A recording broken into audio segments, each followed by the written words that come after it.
William Samuel Ruto. Then let me speak directly to you. History in Africa has shown us how freedom can be destroyed.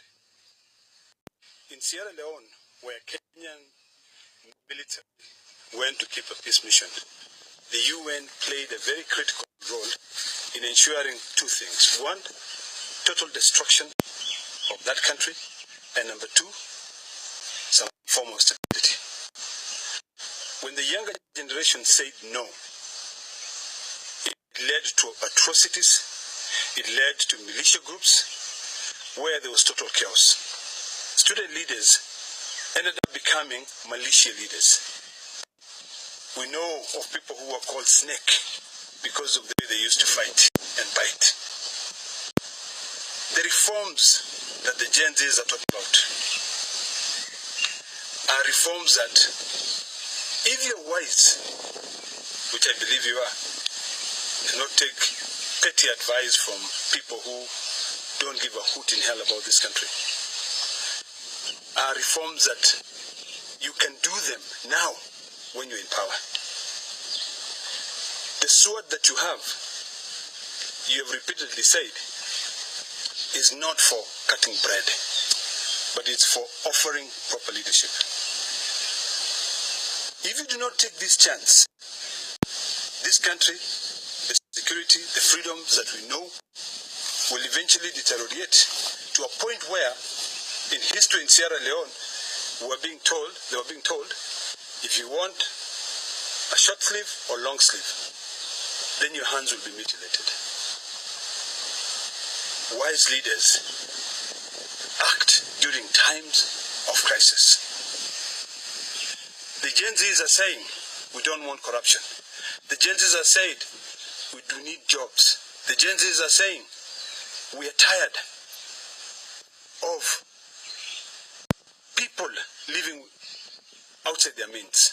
We want Kenyans to live within our means. This is a beautiful country. And today, you have an opportunity to put those reforms when you are there. As I speak to you, Mr. President, I also want to speak to Kenyans. Freedom is something very good. It allows us to be able to roam around, build a country, and Kenya is a beautiful country. Let's not screw up. Let us not give unwise decisions to be able to lead us into chaos like other African countries have experienced. Members of Parliament, you have an opportunity this time. When President Ruto fired his entire cabinet, some of us were very concerned because we are good men and women who ended up being let go, and they kept doing what they were asked to do. Any new appointment must now be scrutinized critically. We have to do a special life audit, look at the way their life has changed for the last 2 years that they have been in office, maybe 18 months. So that when you approve that, you can be able to do subsequent life changes audits to see how they have either raped your country or how they have maintained a fiduciary responsibility. It is President Ruto, members of Parliament who have an opportunity to be able to win the heart of the Gen Zs.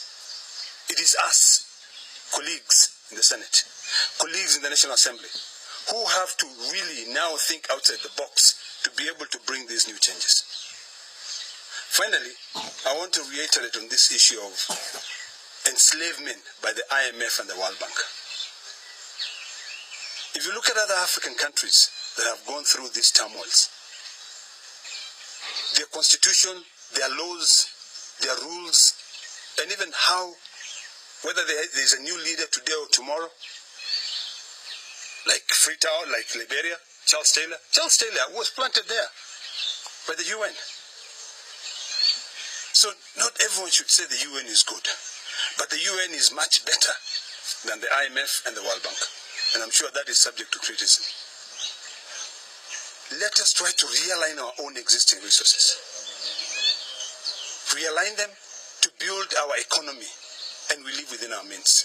We can learn from other African countries that have gone through hell and back. Rwanda is a good example. So finally, today as you go out to the streets, remember this is our country.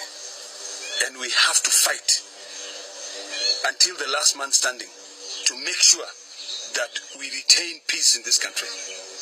Ponder that.